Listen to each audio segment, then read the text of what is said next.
Davis steps under center. Gibson and McClendon behind him. Davis with motion by Richard. Will give the ball to McClendon. He leaps. Oh, he doesn't get in. He fumbled the football. Carolina holds. The game is over. And Carolina has won the game. Finley to throw. Over the middle, intercepted. Wolford again.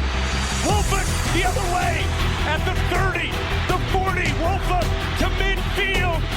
Miles Wolford with the pick. The heels on the doorstep of an enormous victory. Left side of the line. Hood standing to Williams' right. Williams gonna throw. One-on-one. Davis has it. Touchdown. Carolina wins. Carolina is the Coastal Division champion. Bernard fields it at the 26. Heading to the far side. Gio at the 35. Gio is at the 50. No, he's not. Yes, he is. Gio is going to take it for a touchdown. Are you kidding me? Connor Barth for the possible win. Snap, spot, kick away, high enough, long enough. It's good!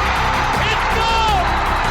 Carolina has won the game on a 42-yard field goal by freshman Connor Barth. Good gosh, dirty! This is the Heel Tough Blog Podcast. Hey guys, and welcome to another edition of the Heel Tough Blog Podcast.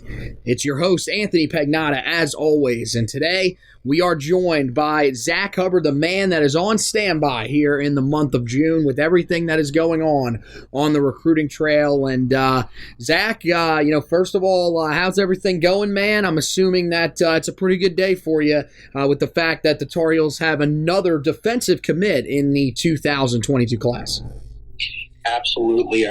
As we've discussed already here in the month of June, it is a busy month for recruiting. But after the dead period we have, whether that's certainly a fun time to be in with visits happening all over the place, guys seeing campus, and moving towards that period where we're probably going to see quite a few more recruits make their decision as we sort of leave this June period of visiting campus. So, it's an exciting time and it's going to keep on going. Yeah, and the guy that we are talking about is 2022 three-star linebacker Deuce Caldwell, who committed to Carolina over a team that he was supposed to take an official visit to this weekend, actually, in Central Florida. Another team that a lot of people thought may jump into the race for him, but ended up holding off on an offer, and basically leading to this commitment was Clemson. That's something that we're going to have to kind of keep an eye on going forward. But for right now, Carolina's got a linebacker commit in this class, and when you look at what he brings to the table, he's a guy that I think you look at the star rating, Zach, and most people will probably say, well, this is a mid to low end 3-star. But when you throw on the film, I don't know about you, but for me, when I threw on the film, I was pretty impressed by this young man, and definitely think that he brings a lot to the table as a hybrid linebacker and safety. Absolutely, yeah. And I think a lot of that ranking sort of discrepancy comes into his player projection. He has played most of his high school career at safety, so has played primarily there. And I imagine the thought amongst some talent evaluators is that his ceiling, his high end, might not be at safety. He might not be a full-time safety. But here we see, North Carolina somewhat recruiting more as that safety linebacker hybrid, as we've seen a guy that's able to sort of flow freely, covering that second layer of the defense. And he really fits in well there, sort of as, this guy that combines linebacker skills with strong safety skills, with coverage skills, all those things together to be another of these sort of hybrid defensive pieces that we've seen Jay Bateman and the defensive staff recruit over the years. I mean, the number one thing that sticks out to me is just his speed. His speed, he flies around the field, he makes tackles, he makes plays. So, yeah, I do understand where the ranking that he has currently sort of comes from, but I think, especially with a season left to play. I think that there is a lot more that he can show, specifically in the role that he'll likely be playing at North Carolina, that I think will open some eyes this fall. Yeah, and part of the reason I think that his recruiting ranking is as low as it is, again, you look back at the fact that you didn't have the camp circuit this year where guys really sort of come alive, and that's the way that they move up a lot of these rankings, especially, on certain sites that hold some of these types of camps and everything like that. They want to see these guys compete against some of the best in the country. And, another thing that I think really factors in when you talk about him is, he did play in the state of South Carolina this year. He played in 7 games the entire season because his Malden team was, kind of middle of the road. They played in a really tough conference. The state of South Carolina, of course, had a much smaller playoff field than in years past, just like many states throughout the country. So he didn't get to show as much as he probably would have in a normal season. And I think this upcoming fall, you're right, we'll get to see a little bit more of him. He played, a decent amount of linebackers they started getting later into the season. But, you're right. For the first really 2 years that he played at Malden High School, he pretty much was a safety that would come down into the box and occasionally help you in run defense. And, the numbers are pretty good for him. I mean, you look at his sophomore season, 59 total tackles, 4 tackles for loss. The number that really jumps off the page and what I think Tar Heel fans should be able to take away from this is that he had 4 interceptions and 5 pass deflections as a sophomore back in 2019. So this guy has coverage ability. He's got pretty fluid hips, especially for a linebacker. He's going to be a guy that matched up against some of these tight ends, even some of the more athletic guys, he should not have much of an issue being able to cover out in space. Again, he's not going to be anywhere close to a guy like Tony Grimes or anything like that, but he is going to be a guy that is really going to, he's not going to be a liability like some of these other guys that you've had in recent years, mainly your typical interior inside linebackers. He's going to be more versatile and be able to get out in space and cover. Like you mentioned, his speed pretty good sideline to sideline ability. I think the main thing here that when you note that is that, we talked a lot about that last year when we were going through the commitments of Ra Dilworth and Power Eccles. It's not quite on that level. He doesn't flow sideline to sideline as quickly as those two guys, but he still does it at a very solid level. And I think, one of the things that we talked about, just 9 days ago when we talked about the commitment of Bo Atkinson was a high motor guy. That's exactly the same thing, the same quality that you see in Deuce Caldwell. He's in on just about every play. The game that I scouted him for, a couple weeks ago, maybe a month ago, from earlier in the season with Malden High School, he had 17 total tackles. The guy is around the football about as often as anybody on his team. So he's definitely a guy that I think is going to be in on plays. And I think, one of the main things is he definitely looks like one of those guys that coming in, even if he isn't able to come in and make an immediate impact, which is very possible because he's a little bit undersized, he is going to be able to make a contribution on special teams. I think one of the main things that people are kind of wondering here is what does this mean for Carolina at the linebacker position? I think, when you look at it, and, I definitely want your opinion on this, Zach, I think the only guy that Carolina probably takes at interior linebacker going the rest of the way is if Sebastian Cheeks was to want to commit. I think he sort of fits into that role or that mantra of a guy that, is good enough to take in this class. They'd make room for a guy like him. But outside of that, I don't really know if there's another guy that they have right now that's offered that they would add to this class at linebacker. It looks like they may possibly be done. Yeah, I have to agree there, especially when we saw the commitment of Xavier Simmons to Virginia Tech. I believe earlier this past week or the week before, there's really not a list of guys outside of Sebastian Cheeks that are there and available. But I do agree. I think that there is significant likelihood that if Sebastian wanted to commit to North Carolina, I think he is one of those guys, like you mentioned, that you're going to make room for, or some people say that are too good to turn away. So I think there's still options there. I can't say 100%, or I can't really make any sort of prediction on Sebastian, at least at this time, as he's still going through visits. He'll have a visit this last weekend, and then sort of will likely mull over his options and make a decision sometime in July or August. But as of right now, that's the only guy on the board, and that's still very much a maybe in terms of if he would or could join the class. Yeah, one of the guys that I've seen some people asking about, and, I did scout him earlier in the year. I liked what I saw from him, but it seems like Carolina has sort of distanced themselves from him just a little bit. As of right now, is Albert Red, the linebacker out of Glenn High School. Of course, that's where Javari Ritzy, Ra Dilworth came out of. And I think he's one of those guys that if Carolina felt like they needed another linebacker, let's say for some reason that Eugene Asante just has that good of a year, really breaks out, and Carolina sort of starts reading the tea leaves, as they get towards the end of the season and says, okay, we need another linebacker in this class.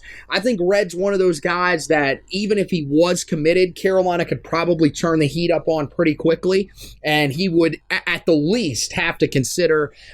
He seemed like a guy Carolina had good standing with out of the gate before they, of course, found some of these other guys that I think they, look at and see their talent level, see their fit in the defense, and think they fit just a little bit better. So that could be a name to keep an eye on long term if they do end up, potentially taking another linebacker in this class. But again, this is going to be a smaller class. So you can probably see that just from the fact that Carolina is not one of those teams that is landing a lot of guys left and right. They're kind of strategically picking out the guys that they want. And I think the biggest thing is look at the number of offers in this class. It's in the mid-80s. This is not a class where Carolina is offering a ton of guys. I don't think that's ever going to be their strategy going forward, really.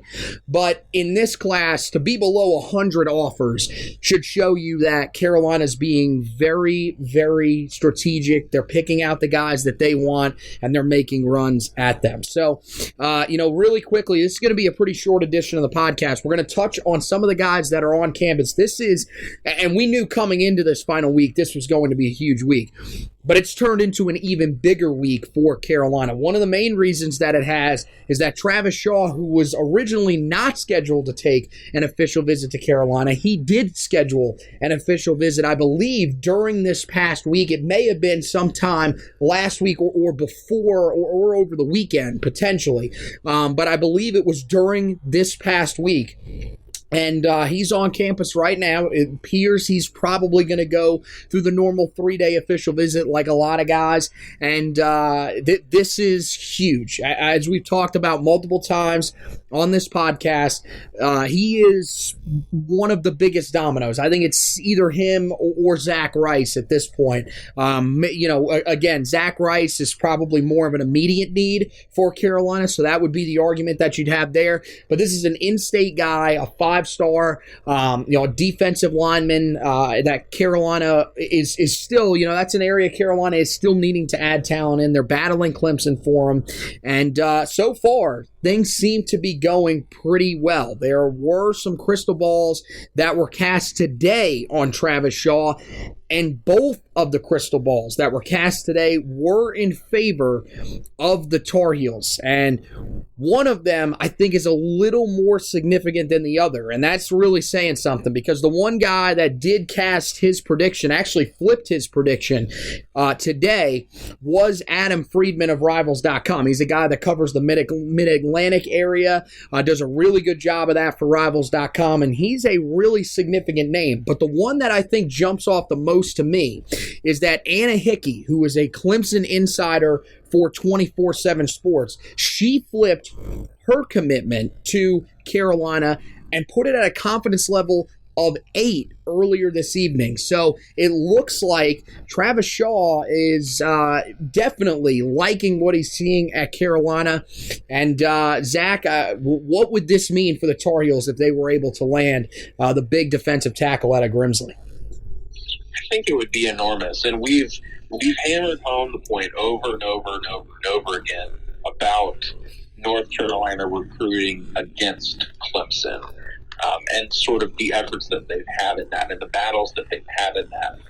Specifically, I would say for defensive lineman recruits, we've seen guys such as, Dexter Lawrence leave the state, or Peyton Page or KJ Henry all go to Clemson. And you have another one here, another battle with Clemson where they were perceived as the early favorite, and another defensive lineman, a position that North Carolina has already begun to build up that unit with some blue chip guys in the past few classes, but really, sort of view Travis Shaw as sort of that linchpin, to add there in the middle, to add as a true nose guard to really complete that. So I think it would be absolutely enormous. I would argue just based on that alone, for me, that adds extra layer to the significance of recruitment, even over Zack Rice or the high-profile cornerbacks that North Carolina are recruiting in this class, such as Jake Lucas or Dalen Everett.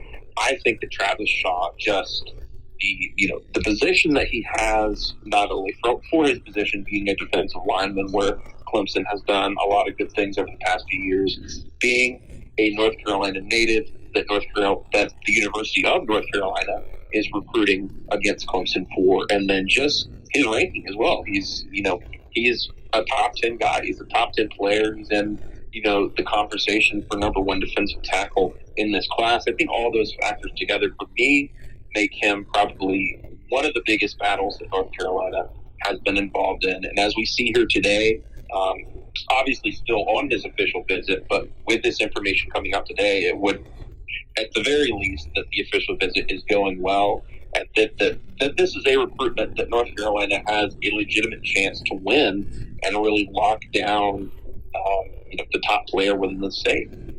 Yeah, I think the thing that this does for me personally is I was of the belief that Carolina was in this recruitment. They were fighting to hold on, but it still felt like Clemson was holding the edge, and that unless something changed probably on the Clemson end, them taking on, a guy that they feel fits them a little bit better, something along those lines, it was probably going to go Clemson's way just because, frankly, they are Clemson and they're doing what they're doing right now. This is probably one of the first times where, to me, and probably to some other Tar Heel fans out there, you start to really look and say, this really has a chance of happening. I think that, there's a lot of guys that are also involved in this recruitment in terms of guys that are, current players at Carolina, guys like Ra Dilworth, who comes from that area, Miles Murphy, guys that know him that are playing a role in that recruitment as well. And one of the other things was I didn't really know coming into this month what sort of timetable we were looking at for him. I think, and maybe, I don't know, but I think this is going to be one that probably within the first week or two of July, this recruitment is going to be shut down. I think he has already said that he wants to get it out of the way before his senior season, sort of focus on trying to come back and defend a state title. But is that the feeling that you're kind of getting with this recruitment as well, Zach?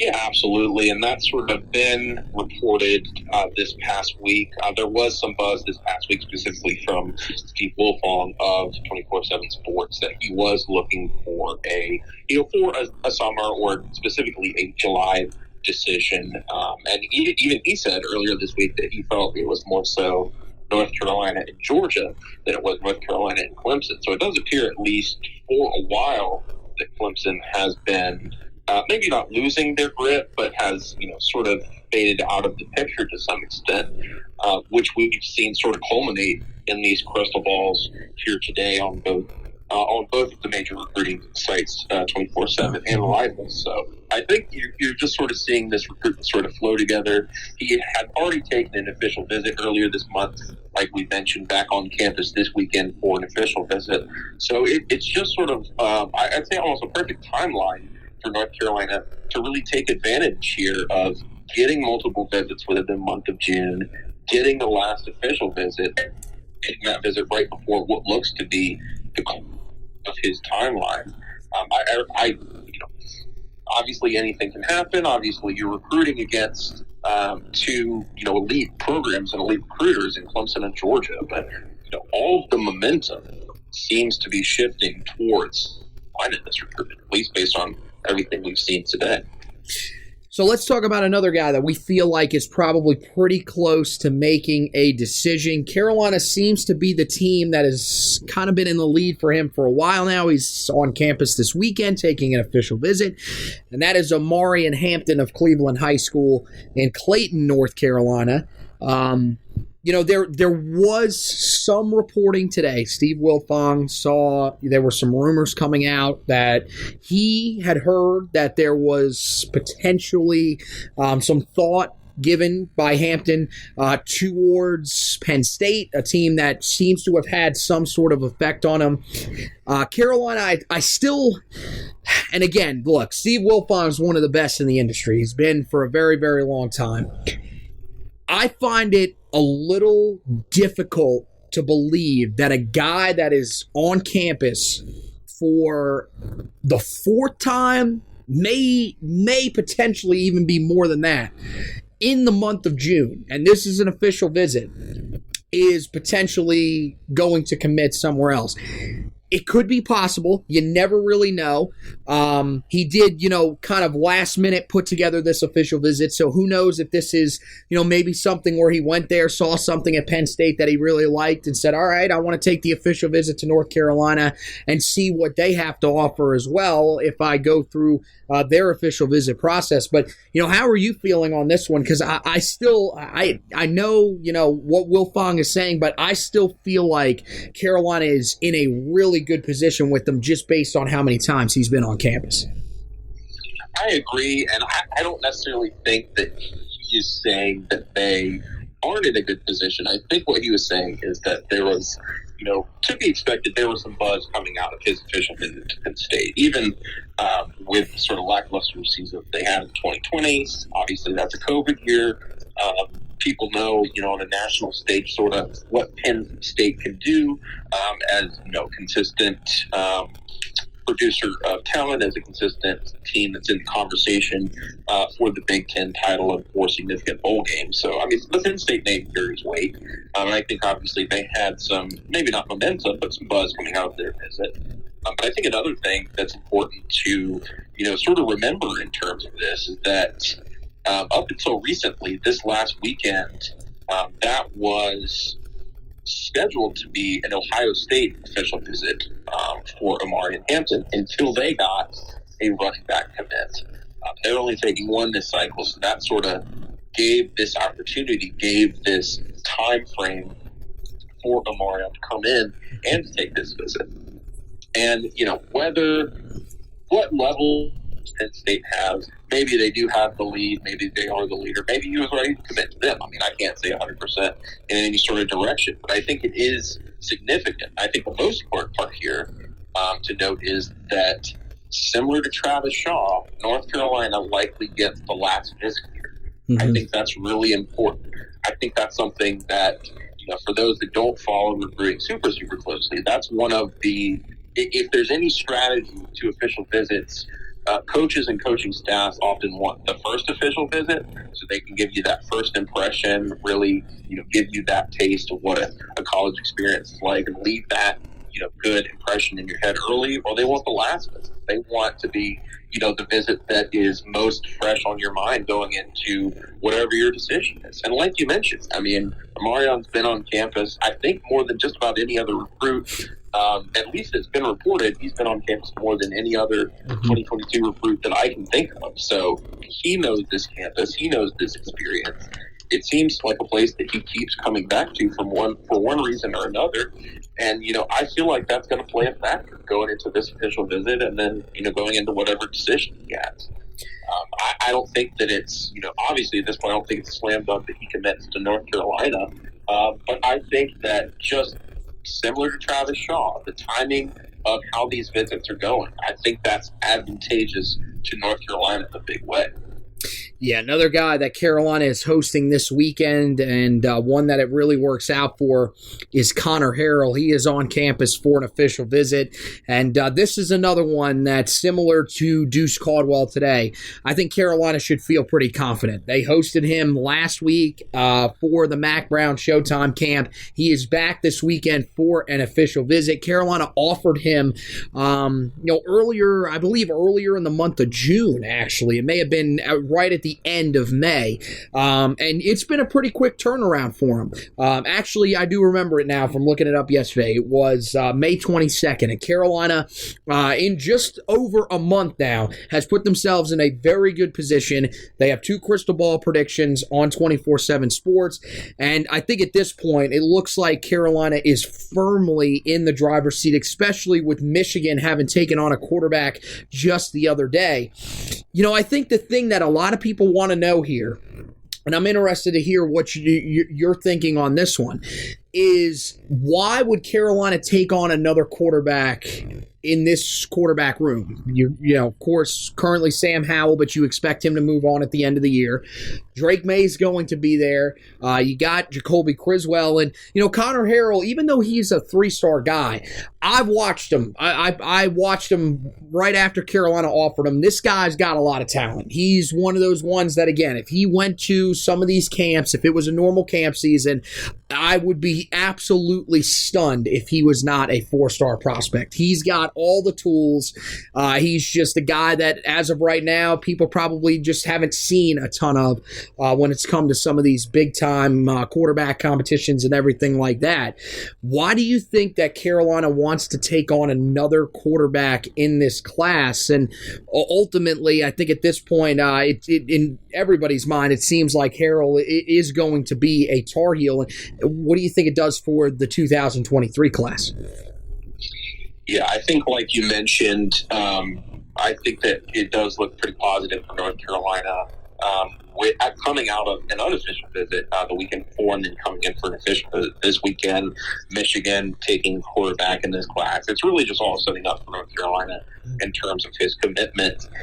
In terms of the question of why North Carolina would take a quarterback recruit in this class, really just at the college level, most staffs would like to take a quarterback every cycle if they can for multiple reasons.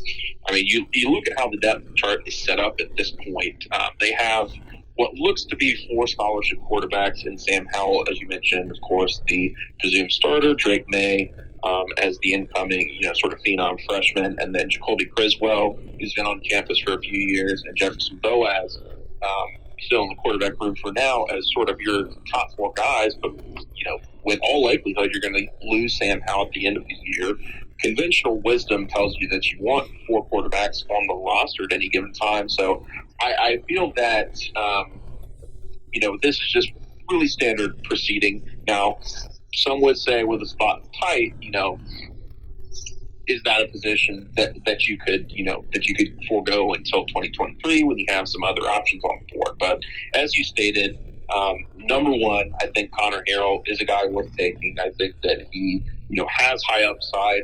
I really like, how he throws the ball. I mean, one thing I mentioned is to people is go look at his stats. Go look at, what he's put up at the high school level. I think he's, over 70% passing at the high school level, which is just kind of insane to consider. So, high producer, not that, high school production is the end-all be-all of what you're going to be in college, but certainly he comes, from a program there in Alabama and a pedigree that's going to prepare you for the college level. And, I feel that just in the era of the transfer portal, in the era of, guys moving around a whole bunch, how the model for recruiting is, at least in my mind, is if a guy is worth taking to your roster, you take that guy, specifically quarterbacks. If he's worth, playing for you one day, you put him in that room and you let the chips fall where they're going to fall. Let the best guy play.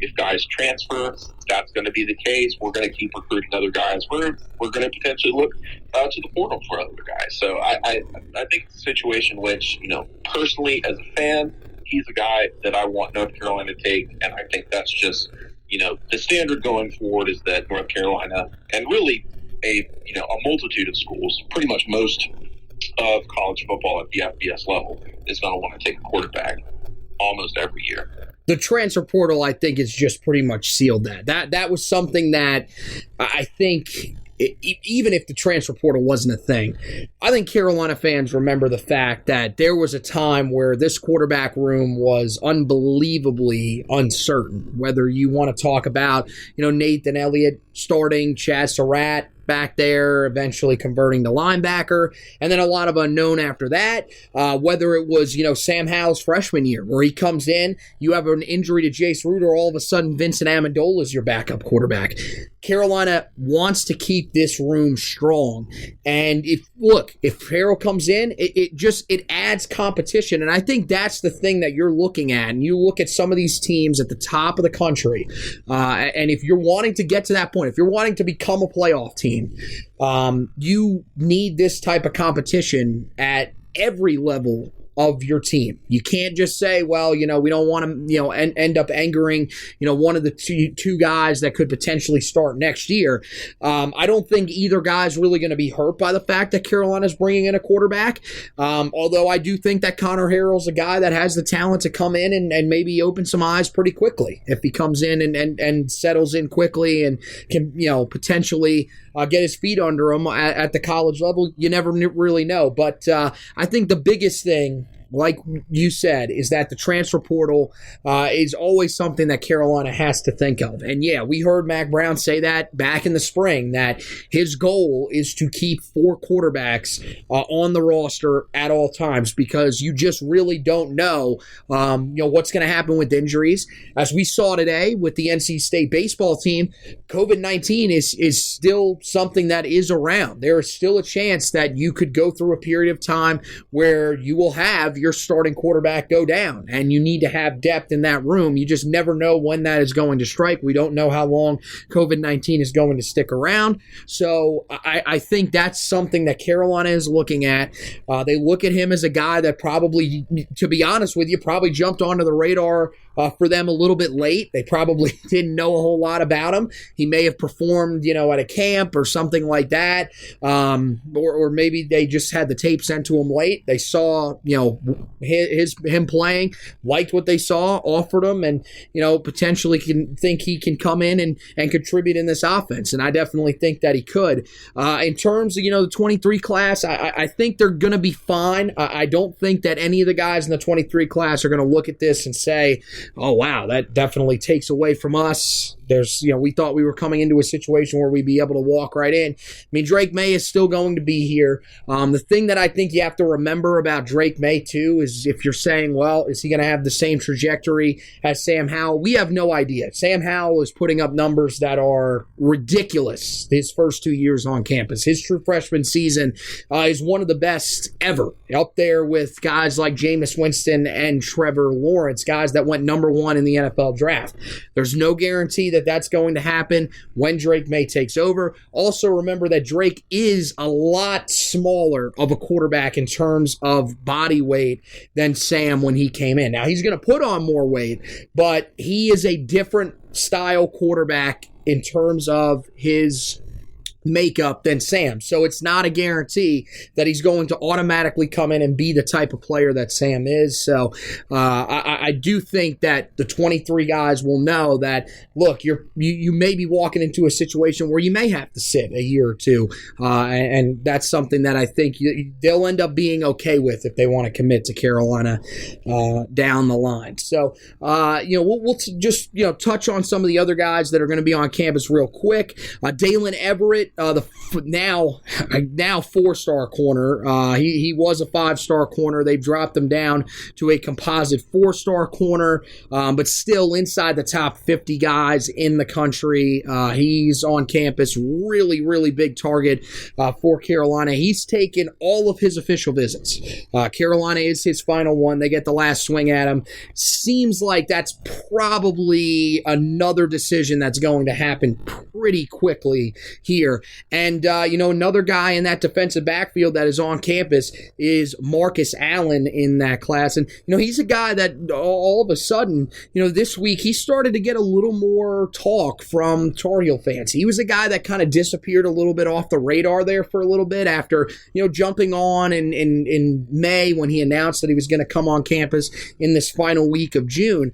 Jaden Lucas, Dalen Everett sort of took over, the attention when they announced that they would be taking their official visits. But, I think this is the question that people want to know, Zach. What do you think the chances are that Carolina lands both of these guys' commitments? Because I'm starting to think that there is a decent chance that this happens for him. I think there is, yeah. Marcus Allen specifically, there's been sort of some buzz around North Carolina throughout the spring. Obviously, it would be before he visited, so he is going to have to come in this weekend and see it for himself. But I think North Carolina has definitely had good rapport with Marcus Allen up until this point. I do know that he did have a good official visit with Auburn the weekend before, so that would be another name here in the mix to watch out for. Obviously, when you're recruiting against the SEC, that's going to be a battle, but Auburn obviously as well has a new coach, so they're sort of trying to rebuild there. That can be a factor that plays into that recruitment. To the second guy that you mentioned, Dalen Everett, to look at the guys he has on his radar, or schools on his radar, dropped top 5 of UGA, so Georgia, Florida State, North Carolina, Clemson, and I believe Oregon as the 5th school. And it's really, in my opinion, at the very least, more of the top 3 of North Carolina, Clemson, and UGA. He has already visited Georgia, so he does have that official in the book. Does still technically have one that he could take to Clemson. They don't do summer official visits, so if his recruitment for whatever reason goes into the fall, he could still take that. But North Carolina is obviously getting a visit. He has visited Clemson this summer anyway. So if he's going to end his recruitment here in the summer, for all intents and purposes, it does look like that he will. North Carolina, another guy, like we mentioned, like Travis Shaw, like Amari Hampton. North Carolina is getting this last swing here to really put their best foot forward. And there is, some thought that North Carolina could be, in a great spot here. I certainly feel that way.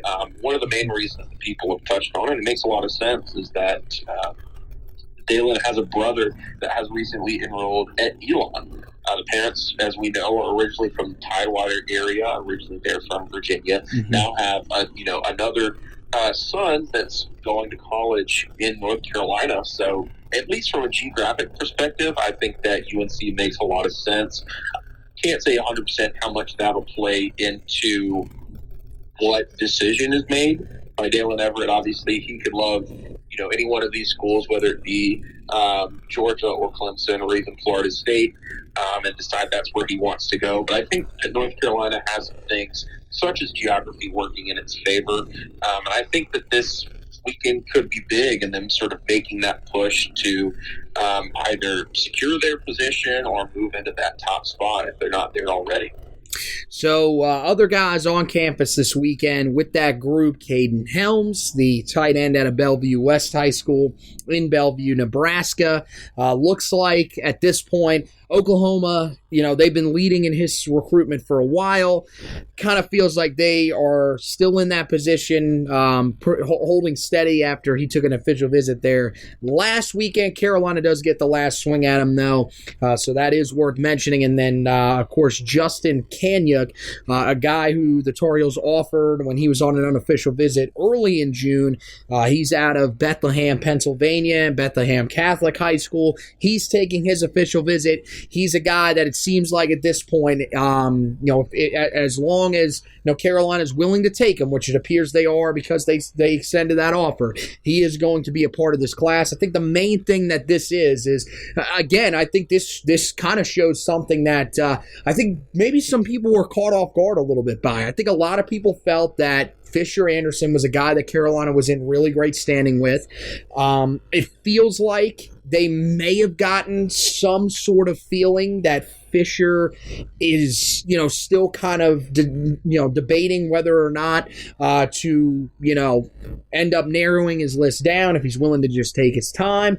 And I think that this may be one of those insurance guys that they're willing to bring in this class just to make sure they've got an offensive tackle, because this is going to be a position of need. So he is going to be on campus this weekend. 2 other offensive tackles have already taken visits to campus during this week. Both of them were unofficial visits. You have Kason Henry, the offensive tackle out of Walton High School in Marietta, Georgia, of course, the teammate of Marcus Allen, who we talked about just a little bit ago. It looks like he's probably going to end up going with one of the schools that he did take an official visit to. It's usually very rare that a guy commits to a school without taking an official visit, but we'll have to wait and see on him. I think the more significant one, and really quickly, this will be the last thing that I'll get an opinion on from you here, Zach, is, Zack Rice on campus yesterday for Carolina. A lot of people kind of wondering what this means for Carolina. What do you think about him taking another unofficial visit? I think it definitely shows that some of the people that may have been concerned about the fact that Carolina didn't get an official visit, maybe that means that he's looking, to narrow his list down, and Carolina may not be on that list. I think this sort of eases some of those tensions for sure. What are you thinking? I think so, absolutely. And it's like we mentioned, if the schedule works, he can find time to get on campus, and did. I think you sort of look at what the other players in his recruitment are speaking of in terms of their chances, and you do have to feel good about sort of where you sit. He is going to eventually visit Notre Dame this weekend, but they don't really feel like a factor. Ohio State got the first visit on that first weekend, but there's not really a ton of buzz there. So really, the top 3 that you're looking at are North Carolina, UVA, and Alabama. Personally, for me, I'm going to need to see him commit to UVA to believe it. Not any slight to the Who's specifically, but just with the sort of reputation of that school as compared to the other schools involved, I am going to have to see it to believe it. Mm-hmm. And Alabama, the school that he officially visited this past weekend, obviously, their reputation speaks for itself. They, did seem to have at least a good visit, but there's not any sort of feeling, at least at this point, that there was any massive shift in his recruitment. So, with that, I feel pretty good about North Carolina's chances if we're sort of following the visits here, following what the recruit is doing. The fact that he got back on campus again for really some one-on-one time, I think that, as rare as it sounds, like we've mentioned, more often than not, kids do not commit to places that they don't officially visit. But you look at where he's been this past month, taking, multiple unofficial visits on his own dime, that almost, in a way, one could argue that speaks just as much to his interest in the school, that he's willing to, go somewhere that's out of state on his own dime to visit and, interact with the coaching staff and see what his fit would be there. So I feel pretty good about Carolina, where Carolina sits at this point. I'm not going to go so far as to call him a lock, but I'm going to need to see or hear something significant to not feel good. Yeah. Carolina sits at this point. And look, again, it's very rare, but it has happened before that guys have committed without taking an official visit. And also remember that he is going to leave an official visit open. There's one remaining. So Carolina could, of course, have him visit in the fall. It feels like, this summer, because of the fact that you had the layoff that you did, there was such a push from everybody around the country, except for Clemson, who held strong and did what they normally do, that they wanted to get as many guys on campus for official visits during the summer, because this was a chance to get to know these guys. They felt like a lot of these guys were probably pretty close to wrapping up their decisions, because, you got to remember, just a couple of months before this was lifted, there was still some uncertainty as to whether this, when this was going to be lifted, whether guys would be able to get on campus before the start of the upcoming fall season. So I think that a lot of people felt like this was a great opportunity to pounce. And, I think Rice is kind of holding steady. I'm not, with him, we talk about a lot of the other guys. There are guys that look like they are ready to make decisions now. Just about every one of the guys that is on campus this weekend, it feels like they are probably heading towards a decision here pretty soon. Rice is one of those guys where I think he is maybe going to hold out a little bit longer, kind of let some things run their course, maybe try to get back on these campuses a couple more times. And I think you're right. I think Carolina is in a pretty good spot. I think, Alabama, of course, is in a really good spot as well. And, with Virginia, I think the pull there is that he did have family that played there. His high school quarterback also is committed there. So I think there are some things that are potentially trying to pull him there, but I'm with you. I think right now Alabama and Carolina seem to be the two teams that everybody is looking at the most if they had to make a prediction. But I think it's also very telling that this is a guy that is ranked in the top 5 nationally. This is one of the nation's biggest recruits. He's the top offensive tackle in the country. And at this point in his recruitment, he does not have a single crystal ball prediction. To me, that shows that he may not be as close to making a decision as some of these other guys. So we'll just have to wait and see. But that wraps it up for this edition of the podcast, guys. We're going to go ahead and get out of here a little bit shorter than some of the ones that we have been doing. But again, we are going to be doing these probably relatively often over the next couple of weeks when it comes to some of the main guys that are going to announce their commitments, some main targets for the Tar Heels. We'll even do ones if guys end up going elsewhere, kind of react to it, tell you where Carolina goes next. But we do expect that there will be some guys that will be committing to Carolina here over the next couple of weeks, and we'll have you covered with that right here on the Heel Tough Blog podcast. Also over on the website, HeelToughBlog.com. That guy that we talked about to lead off the show, Deuce Caldwell, we've got an article up there about him, his commitment to Carolina. We break down what type of player the Tar Heels are adding to this class. A little more in depth than me and Zack talked about here, so make sure you go over there, check that out over on the website. Some other great stuff as well. We have the stock report. That's something that, it is Friday, so it's still pretty early, so you guys can go ahead and read that. We'll tell you coming into this weekend who's trending up, who's trending down, and who's kind of staying still in terms of their stock when it comes to the Tar Heels and some of these major prospects that Carolina is after on the 2022 recruiting trail. And we've got some other great stuff up on the website for you on the recruiting side of things as well, with the scouting reports and everything like that you guys can go back and check out. Of course, we will have plenty of content coming up in the month of July when we turn the calendar. Of course, we are going to have be keeping our ear on everything going on with recruiting, because we'll definitely expect some commitments there, but we'll also be sort of shifting into a hybrid mode where we're still focused on recruiting, but also focused